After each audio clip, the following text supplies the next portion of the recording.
Good afternoon, everyone. Josh's Severe Weather, and happy Wednesday to you. Thank you so much for joining me today. I'm a meteorologist in the Raleigh area, independent meteorologist, not on TV or anything like that, just YouTube. And appreciate you joining me as I talk about the tropics here. And we continue to monitor an area that is taking quite some time to consolidate in the Gulf of Mexico, but continues to be something we need to watch closely. The longer it sticks around, the more it could potentially impact those of us on the Gulf Coast. And in particular, I believe Florida is going to be impacted by this system eventually. But nothing is happening quickly with this. So I'm going to talk about that area. We'll also talk about two potential significant hurricanes in the eastern Atlantic and more action across the Pacific as well that we need to watch. So thank you for joining me. Let's take a look here and dive right into this Central American gyre. It is spinning up several areas of thunderstorm development, one across the Northwest Caribbean that models have backed off on development, another one across the southwestern Gulf of Mexico, which is very warm and open for business. And we have moisture coming in on the Pacific side as well, with a tropical depression now formed there. This system will slowly drift northwestward, and it will have a chance to develop as soon as the end of the week or beginning of this weekend, but nothing will be happening quickly. So why could this be trouble? Well, we are eventually going to get to a point where the system is over some pretty warm water here. And let me draw my pen out in this area here.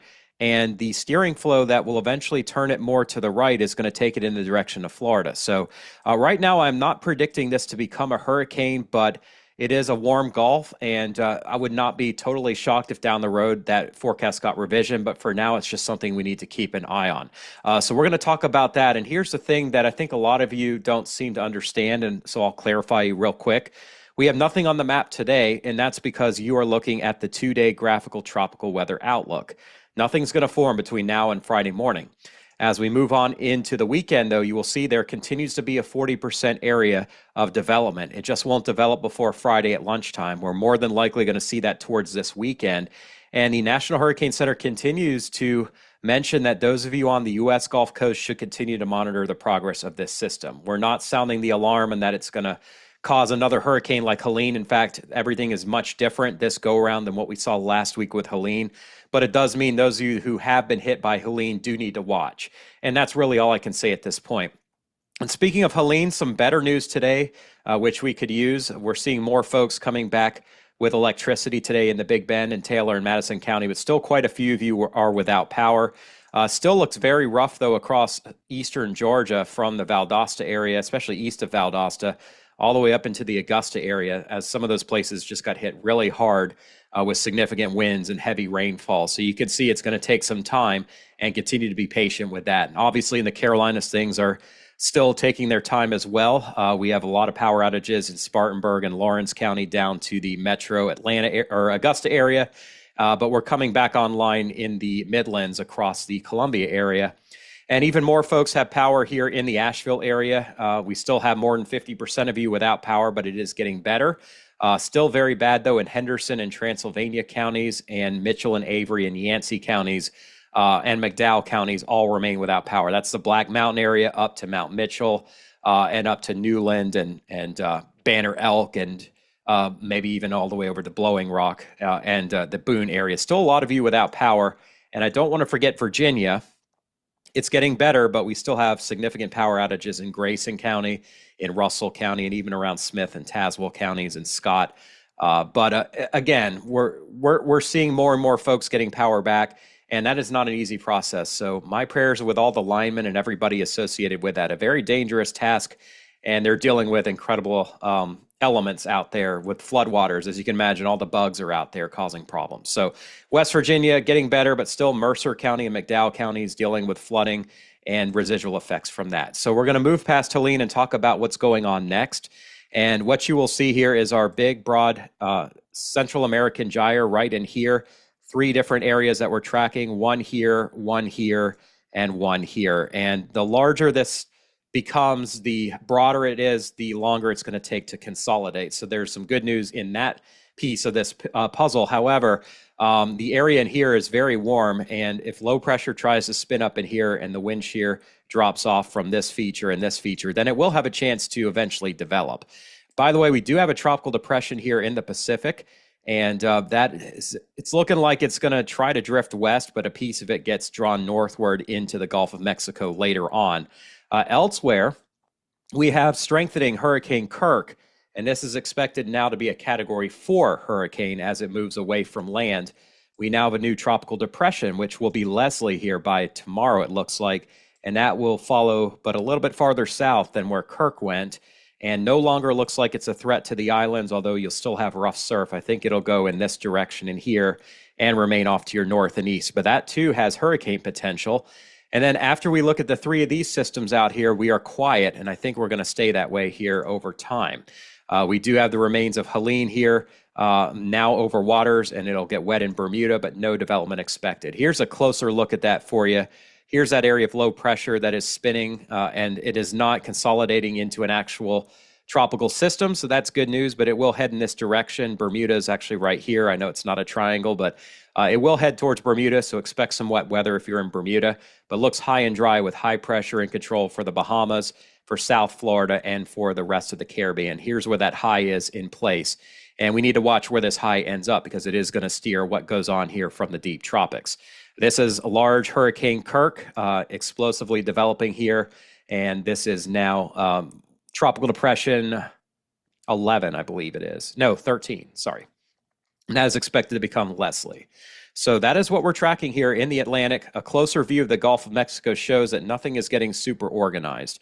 We do have a frontal boundary that stretches from north central Florida down into the central Gulf and all the way back towards Mexico. Keep an eye on this. There's surface convergence. There's no true circulation, but models continue to hint that this is actually going to be where our feature develops from, not from this area anymore. The wind shear down here is not extremely low, but it is low enough to support some development over time. What we do need to see, though, is a more consistent development of this, but it definitely looks healthier than it did this time yesterday. And looking farther to the east, you can see a big flare-up of rain across the Cayman Islands, heading up towards the Isle of Youth here in Cuba. A couple of days ago, the GFS really was more gung-ho on this becoming a tropical storm, and here it has backed off on that. And the reason why is there's actually just too much wind shear coming in to the south and east of this from Central America. There's dry air coming down from the mountains in here, and there's wind shear coming in from the southeast. And as a result, it'll be wet, but we're not going to see any kind of distinct organization. And taking a look at the Mexican side here, you can see we've got a highly sheared depression, which now looks like it's going to come up in this direction, but a piece of that is going to get drawn into the gyre here into the Gulf side in a few days. There's another area that we're watching here, but nothing is organizing very quickly. But the bad news is that this place could just use a huge break from the rain, and it is not seeing it from this. You could see a lot of thunderstorm activity, a lot more flooding is expected here across southern Mexico. So let's take a look at the longer term here and how the weather pattern shapes up.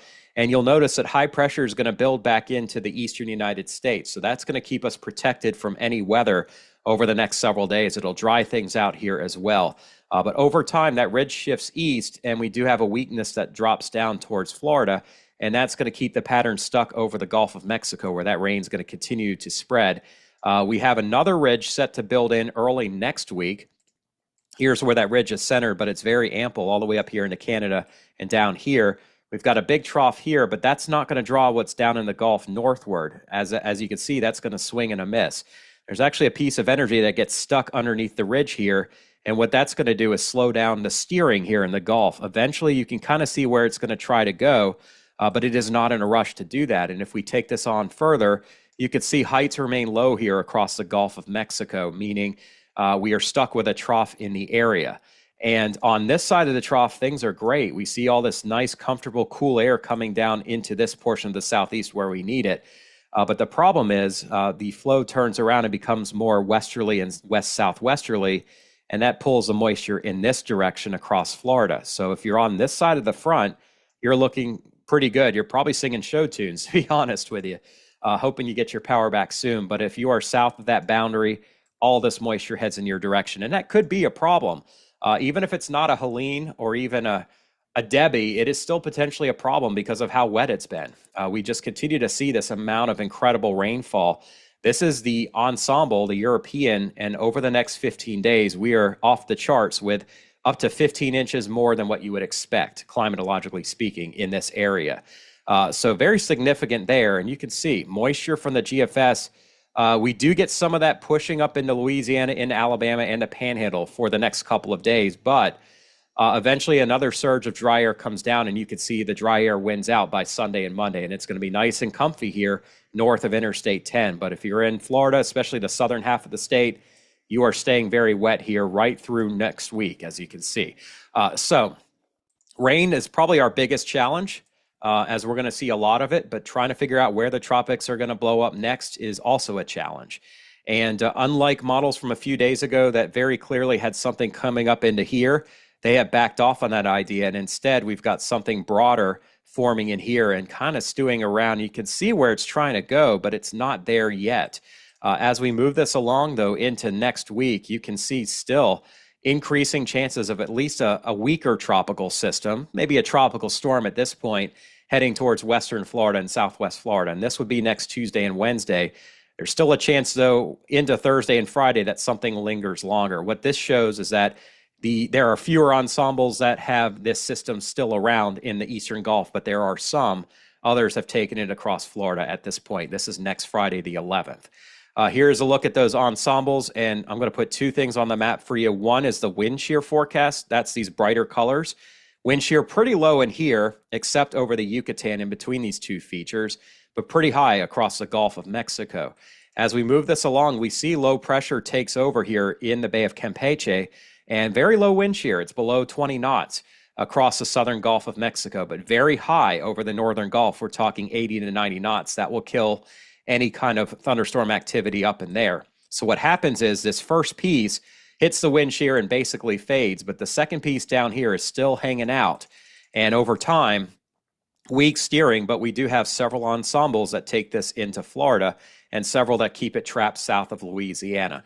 So I would love to say this is going to be an easy forecast to make, but it is not. It is one that keeps Florida wet, but one we still have to kind of sit and watch and wait for. So again, I know some of you think I've been scaring folks showing that track towards Florida, but I've never been calling this a hurricane. I'm just calling it a feed of moisture and a potential named system, which Milton would be the next name on the list. Here's a GFS model. You can see it does slowly consolidate things together, but it takes about a week.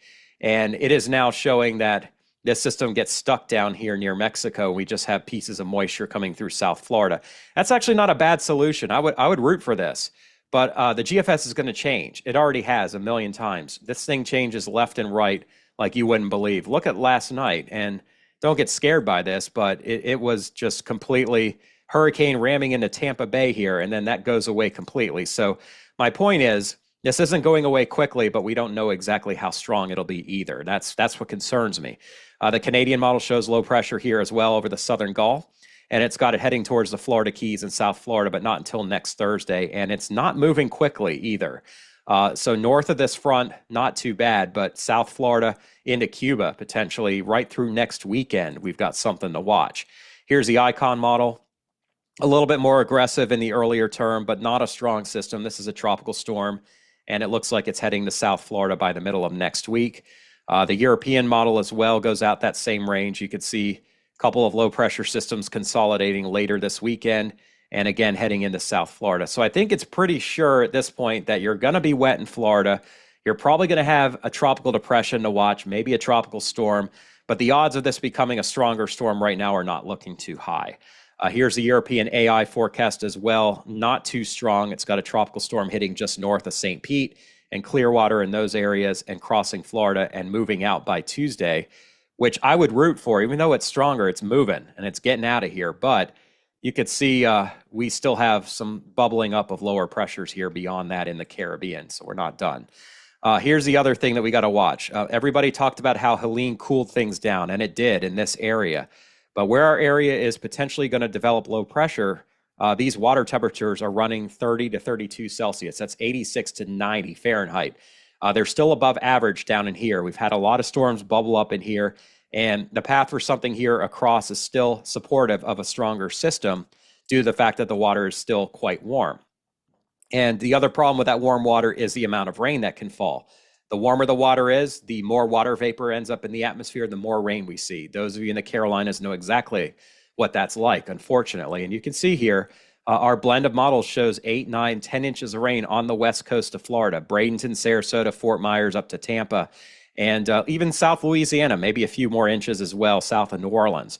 But overall, this is not a problem here in central North Georgia. It's going to be great in the Carolinas, except maybe right along the coast. Pretty good stretch of weather coming.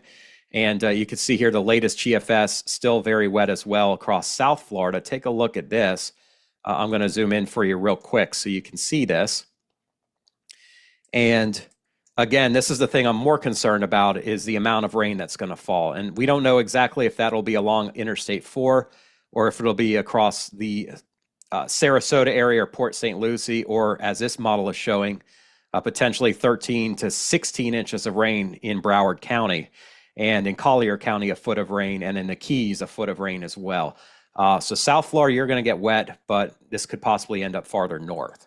So that's a look at this future system. I think Milton is the next name that we'll be potentially dealing with, but it probably won't be until maybe the beginning of next week. Here's Kirk, and here's our next system, and you can see them on Zoom Earth. Here are the forecast tracks. Kirk, expected to now be a hurricane of the magnitude of Category 4, 130 mile per hour storm, possibly even stronger. Not a threat to land. Here are the islands over here. Bermuda's up here, so it recurves. And then the system behind it is Tropical Depression 13, which will be a hurricane as well after Kirk leaves. When it gets into the same place, it'll be a hurricane. You see the two yellow lines? Those indicate Category 1 intensity. So Kirk and Leslie will get out there and not affect anybody. This is Kirk here. Nice, healthy outflow at this point. Here is the Hurricane Center forecast points for you all to see. It'll weaken eventually, but probably not until the weekend. And you can see models are in strong agreement on that. We do have the Category 4 intensity forecast. And by the way, we'll have to keep an eye on this a little bit farther out in time next week across the British Isles and the UK. And I'll talk about that more once I have more confidence in it. You can see here, pretty strong forecast from the HAVS model. Category 4 at the least, you can see it actually goes down to 930 millibars, which would be close to what Beryl was when it became a Category 5.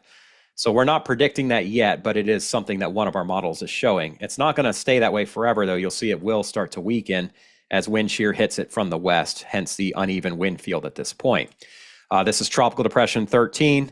We got to wait for Kirk to leave, but we are also going to see gradual intensification this week and a hurricane by the end of the week and continued strengthening, maybe all the way up to Category 2 or 3 by the time we get to Saturday and Sunday over pretty warm waters here as well. Again, pretty good agreement on this. There's still a couple models a little farther south and west, but no threat to land for the time being. You can see on the GFS, here's Kirk, here's Leslie. Future Leslie, it's not there yet, but it will be. And the GFS keeps them well behaved and turns them away at this point. The European, you can see, is extremely strong here, 930 millibars. I know you can't really see that on my screen. That's pushing almost Category 5 strength here on Saturday afternoon. And then after that leaves, here comes Leslie, and you can see the European continues to trend to the right. It does have a stronger hurricane, though. 949 would be a Category 3, but again, it's a recurver. By the way, it shows maybe we try to get another system at the end of next week, but probably not going to have a lot of staying power here at this point. Here's the European AI, and again, you can see Kirk, and then Leslie, maybe something weak coming in behind it as well. Let's look at the Pacific real fast here. This is Tropical Depression 11E. Yesterday, it was forecast to hit the south coast. Now it has kind of gone back out and has a small chance of becoming a brief tropical storm, more of a rainmaker than anything else. But you can see here's our area that's under a tropical storm warning, the same place that was under warning from John here last week. There's another invest to keep an eye on, but it's going to have to wait for this one to go away before it can develop at this time. And you can see here on the satellite, here's our depression. Not super impressive looking other than the rain and the deep clouds. And then the problems are out in the Pacific on the west side here. Taiwan about to get hit by very strong Typhoon Krathon or Julian. Winds have weakened some. That's good news, but it is still heading in that direction as a stronger storm. And you will see here that the storm is moving very slowly, dumping a ton of rain over southwestern Taiwan. Here's our radar, which shows it still has several hours before it'll make landfall. But you can see this a little bit erratic. It came down in here, and now it's kind of turning back in this direction. And it probably will weaken significantly as it gets into the mountains up in here. But we all know that storms that weaken as they hit the mountains aren't always good, as we learned with Helene. Here's the forecast showing that pressure rising significantly, tropical storm by Thursday.